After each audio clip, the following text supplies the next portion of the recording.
Have you figured out your niche? Are you helping adding value to other people's lives? Then you're in the right place. Welcome to Munira's Musings with your host, Munira Zahabi. Greetings from Chicagoland. This is Munira from Munira's Musings, your coach and mentor, coming to you live with another episode with another guest.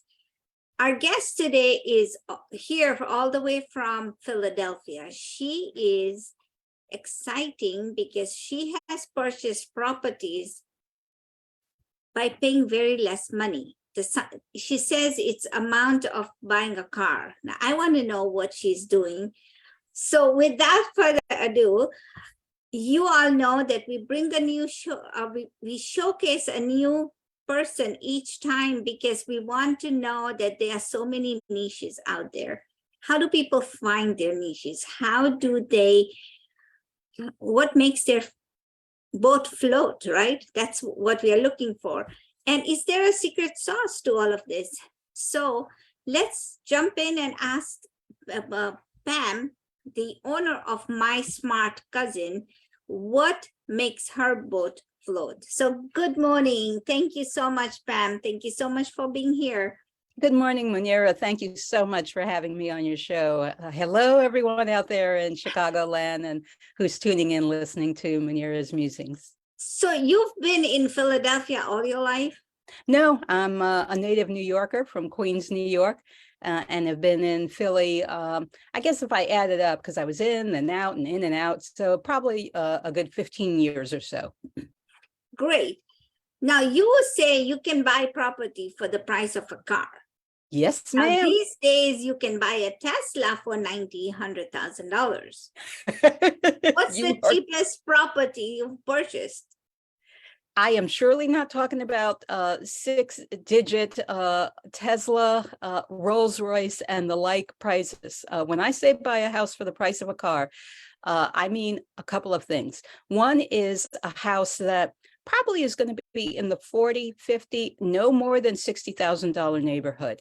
And there will be some additional costs that you have to pay to fix it up. But those aren't going to be astronomical. In other words, this won't be a house that you need a wrecking ball to start with. It will be another 20 or 30 to fix it up. Those are the houses that I focus on. I personally, over the past 10 years, have bought houses from a low of $2,500 to a high of $35,000. And that has been both single family, duplex, triplex, fourplex, all of them for that price. And guess what? They're still available today. Hundreds of houses on any given day in that price range that meet that criteria of no wrecking ball needed. This is wonderful. So tell us a little bit about yourself before you showed up in the investing industry. Absolutely. So I come to real estate investing by accident, maybe like a lot of folks out there who are thinking about moving out of whatever it is that they do full time and broadening to something else that can give them ongoing financial security. So how I fell into it is that my husband, and actually at the time we were dating, he was living in an apartment in Wilmington, Delaware, and he was looking for a house. And this would have been around the time of the Great Recession, maybe a couple of years afterwards. And so we were fortunate enough to have a real estate agent who helped us look at houses from lowest price to highest price, which is my natural wiring anyway. Why look for something expensive when you can get it for less?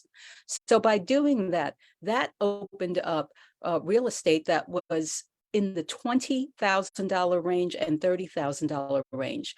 And my husband bought a house, a row house for $27,500. And I said, I cannot believe you can buy a house for the price of a car. And I stand by that. It really is astonishing. On the one hand, it's uplifting to know that there's a path for people to home ownership, not in a whole generation, 30-year-long slog, but in 10 years with that kind of price. So I was working in corporate America, and at that point, I didn't just up and quit.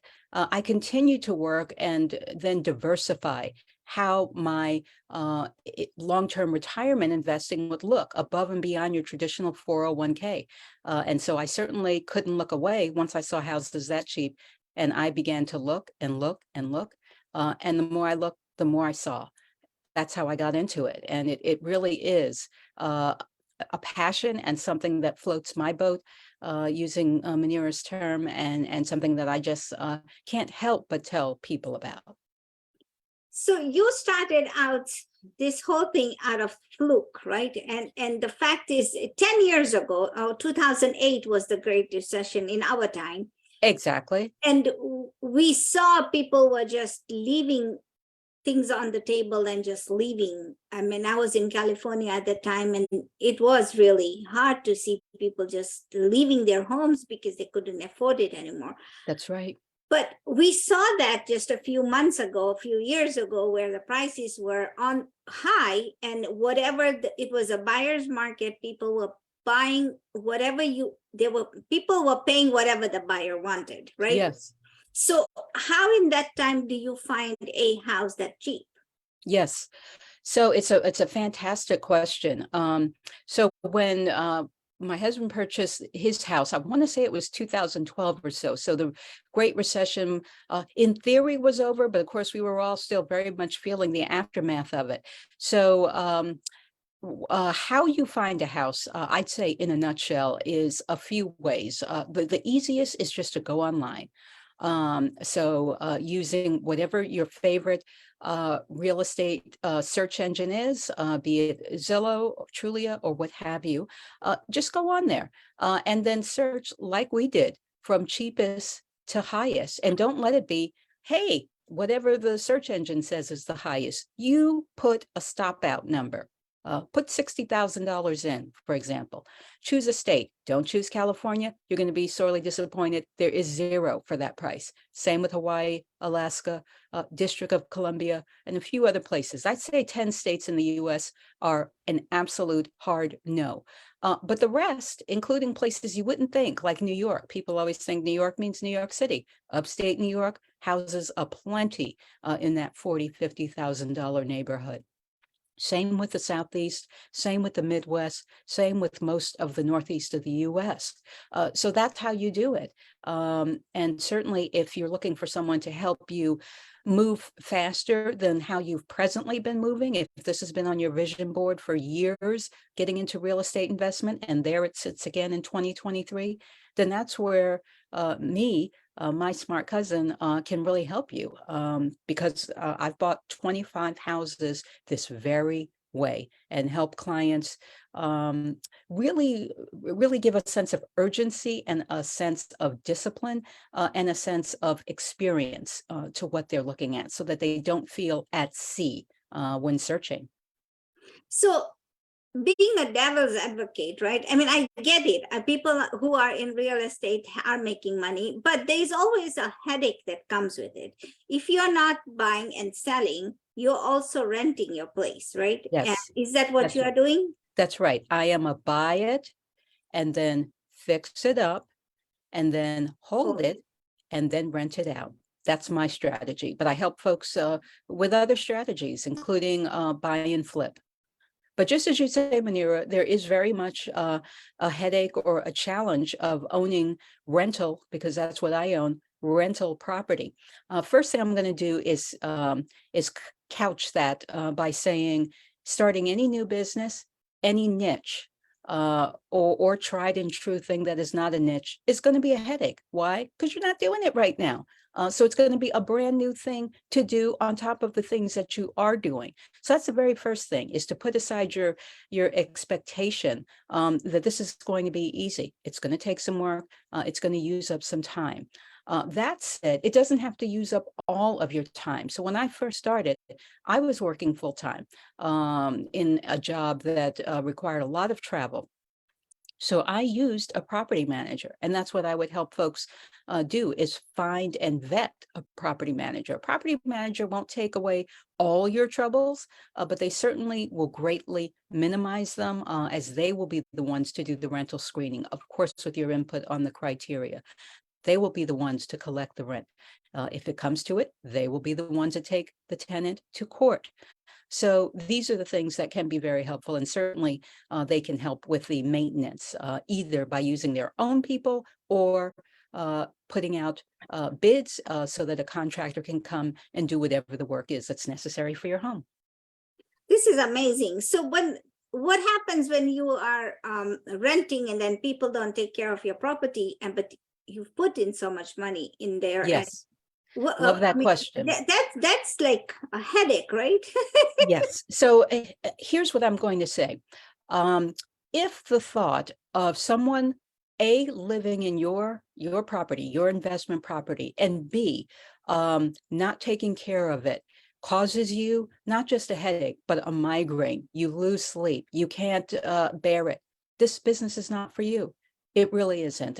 What you have to do with real estate investment, maybe not even so much in changing yourself, but determining if this is you, is to put some distance between the property, to really view it as just four walls. It is not your childhood home. Even for my very worst rental experiences, they have not been all that bad. For me, not all that bad means there's some holes in the walls. Perhaps the doors have to be totally replaced. Maybe even the appliances have to be replaced. What could be worse than that? Oh, the house has burned down. Oh, the furnace has been opened and the gas left on, and now there's some kind of explosion there. Oh, there's a giant flood and the house is absolutely no longer usable. These are things that are truly catastrophic. And even in those catastrophic cases, that's where your insurance, your property insurance, comes in. Every other thing is just really cosmetic. So don't worry about that level of work. That's again where a property manager can help if it does cause you too much distress to see someone not treating your home the way you would like. But I must say that most times people do treat your home the way you'd like. Why? Because it is their home. It is where they live. So it's few people who want to harm the landlord in order to derive more satisfaction from that than living in a nice home themselves. Wonderful, wonderful. So, I mean, you've given us so many points, but then you also are fluent in Mandarin and Spanish. Yep. How did that come about? Yes. So the Mandarin is a bit rusty, but yes, I'm still able to speak with friends, go into a Chinese restaurant, occasionally get a free egg roll out of it. And how it came about, fluke again. So when I was in college, my college required all students to take a foreign language, which I'm very grateful that is something that they required and still require. And so I initially was off campus doing an internship and took Japanese while I was off campus and hoping that when I got back on campus, maybe they'd start a program in Japanese. They didn't have one at the time, but was just kind of hoping that maybe they would. When I got back, they didn't. All they had was Chinese. That was the closest to it. And so I had met another student, another Black student. I didn't know anybody Black who spoke Chinese. And so he encouraged me to give it a try. And so I did. And I took it my junior year, went to China my junior summer, to Beijing, again, my senior year. And then spent a full year in China through a program that Johns Hopkins had and was in Nanjing studying Chinese history, Leninism, Taoism, the Chinese economy, Chinese foreign trade. All the classes, all the lectures, all the exams were in Chinese. And I had a roommate. And on Monday, Wednesday, Friday, we spoke Chinese, and on Tuesday, Thursday, Saturday, we spoke English because the roommate was Chinese And they were likewise learning in English about capitalism, democracy, and such. That's amazing, right? I mean, what a good opportunity. Okay, so let's talk about, give my listeners 3 points that you think how should they start? I mean, people, first of all, how much money they have to have? How can they even start? I mean, looking online is great when you can find a property that much, but if you don't have the cash flow, then what happens? Yes, excellent question. So if your listeners out there are listening to this and thinking about buying a home for themselves, in other words, their own personal home, and they would also like that home to be an investment property, well, then I have great news for them.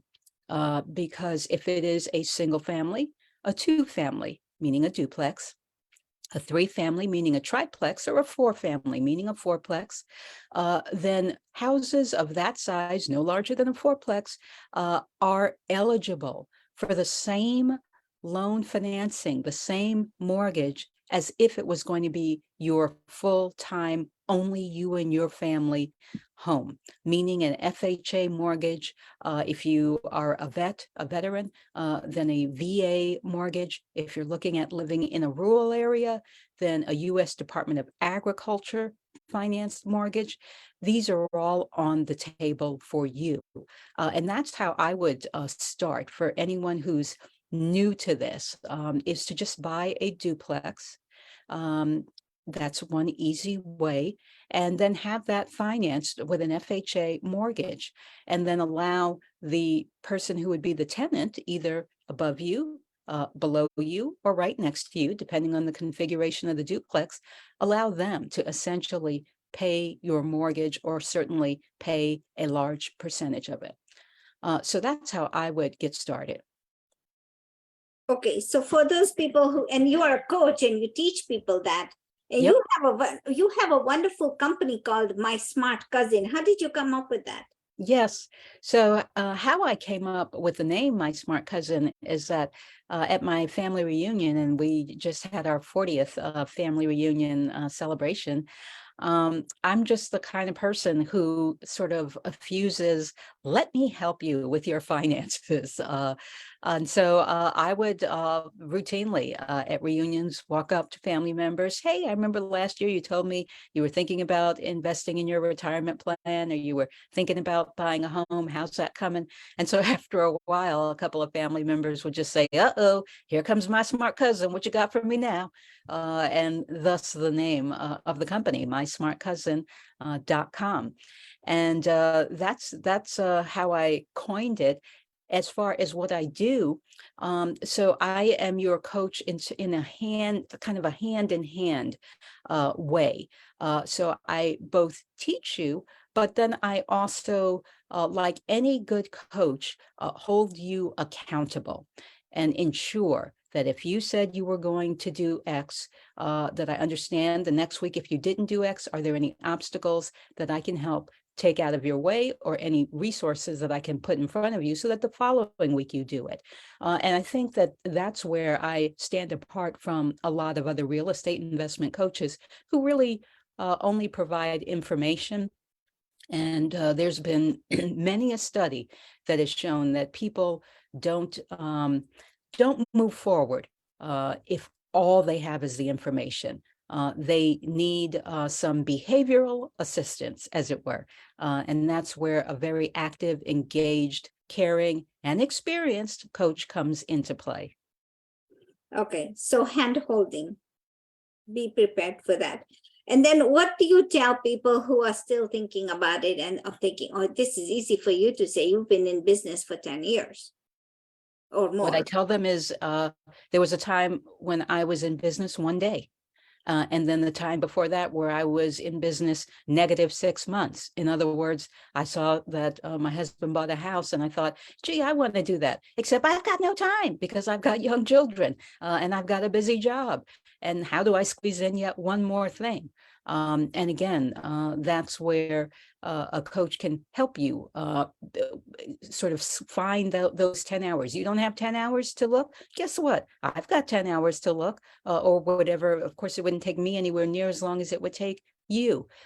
So that's where using someone can help. But don't let the fact that someone who has experience is telling you that it can be done to be your reason to say, easy for you to say you've done it. Just remember, there was a time they hadn't done it either.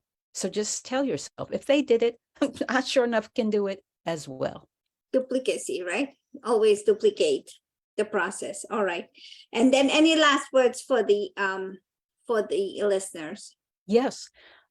If folks are wondering if they missed their opportunity, in other words, gee, Pam, you bought on the heels of the Great Recession, and nothing is as cheap now, it's untrue. It is always an opportunity to buy.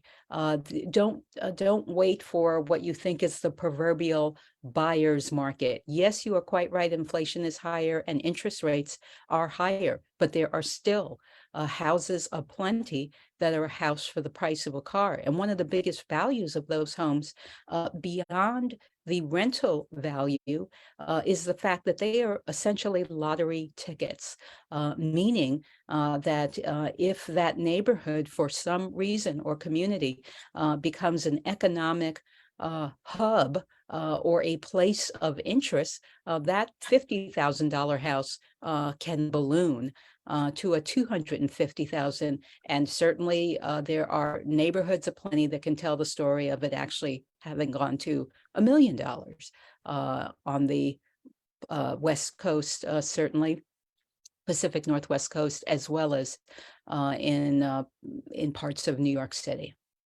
That's amazing. Thank you so much. Where can people find you? Two ways.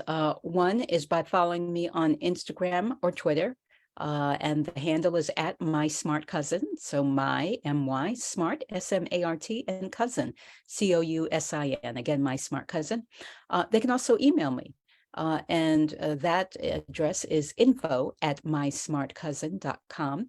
And I'm running a special where they can get my undivided attention for 30 minutes. So it's $30 for 30 minutes. And there we can begin to hash out exactly what their investment strategy is. And I can give them several tips that if they choose nothing more than those 30 minutes, that they'll then be able to start their own journey.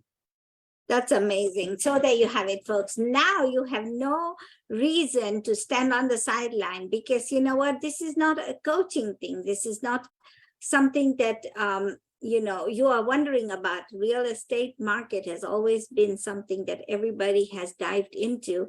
And it's time for you to jump into it, regardless of the timing. You have heard our coach say it, and our smart cousin say it. So go ahead and jump in.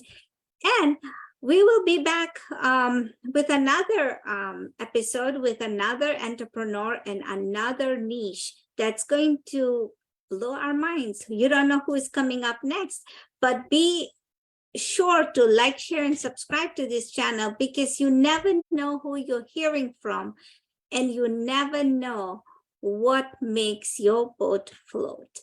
Thank you. Thank you, Pam. Thank you so much. Thank you so much. Thank you for listening to this episode of Munira's Musings with your host, Munira Zahabi. If you enjoyed our show, please share and subscribe to this channel. And for more content, please join our Facebook group.